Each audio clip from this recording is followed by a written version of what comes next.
Nandito kami ngayon sa forest, malapit lang sa amin. Although malamig ngayon, maganda naman maglakad-lakad dito paminsan-minsan. Ito habang naglalakad kami, nadaanan namin itong kahoy na nabuwal. Pumiwalay siya sa puno niya, yung kalahati. Ayan, oh. May sira pala sa loob. Ayan.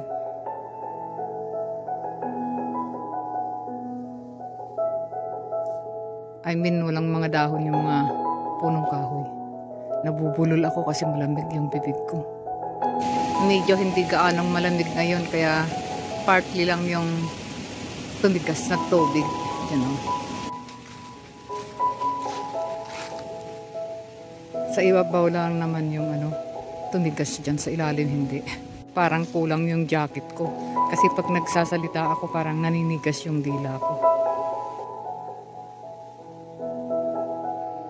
Yan, tumigas yung tubig. Pwedeng tapunan ng yan, kahoy para makita nyo na nag-ice na yung tubig dyan sa ibaba. Magtapon tayo ng isang stick. Ito tatapon ko. Ayan. Tumigas nga siya. Matigas. Maglakad pa tayo hanggang banda roon. Dito naman nila nilalagay yung mga pagkain ng ibon.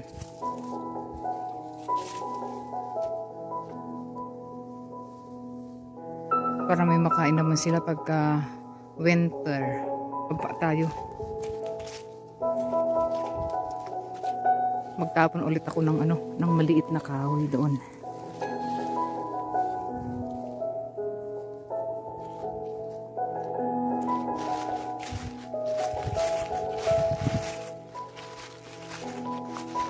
Ayan, dito tayo. Sa dulo, ang ganda, oh. Itatapon ko ulit ito dyan. Tingnan natin. Ayan. Nag-ice yung tubig. Kasi nung mga nakaraang araw, nag-zero. Tama, yung dila ko naninigas. Nag-minus dito. Kaya tumigas siya. Pero ngayon, medyo maganda na yung panahon. Na siya ngayon, nag-7 yata. Pero hindi pa bumabalik yung tubig. Matigas pa rin. Dito na tayo. Mayroon green na plants dito. Hindi ko alam kung ano to. Ayan. Ganyan ang itsura niya, oh. Ayan.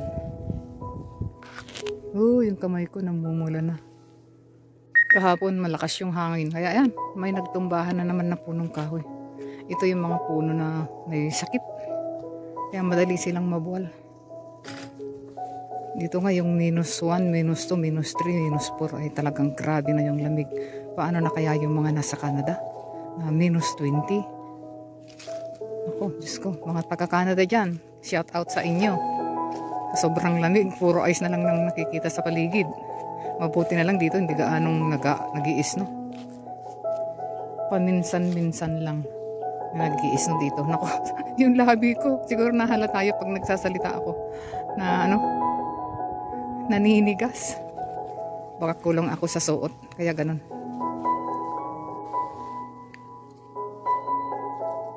Merong isang mamang naligaw. Naglalakad-lakad din mag-isa.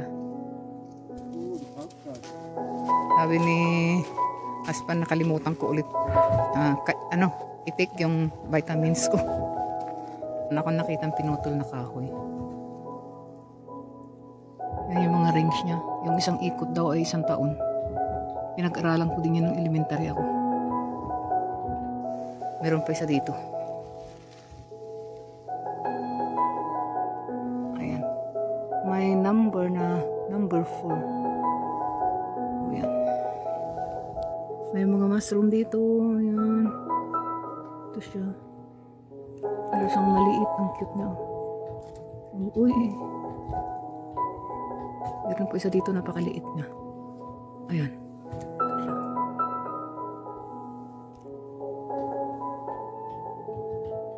Pauwi na kami. Dito kami dadaan sa may kalsada. Lalabas kami dyan sa dulo. Natawa ako dito sa Christmas tree. May dekorasyon. Yan siya. Nagyan nila ng dekorasyon. So, ito. Dito sa forest. Meron pa isa dito. Oh. Meron pa sa taas. Ayan o. Oh. Nakakatuwa. Ayan. Ayan. Yung mga tinatapon natin dito sa forest. Ganyan. Nakikita natin kung ilang taon sila bago mawala dito sa lupa. Ayan, may 120 years pa. Kaya huwag tayong magtatapon dito sa ano dahil hindi madaling matunaw yung mga ito sa lupa. Ayan. Dito na kami sa kalsada. Dito yung daan namin pauwi. Ayan.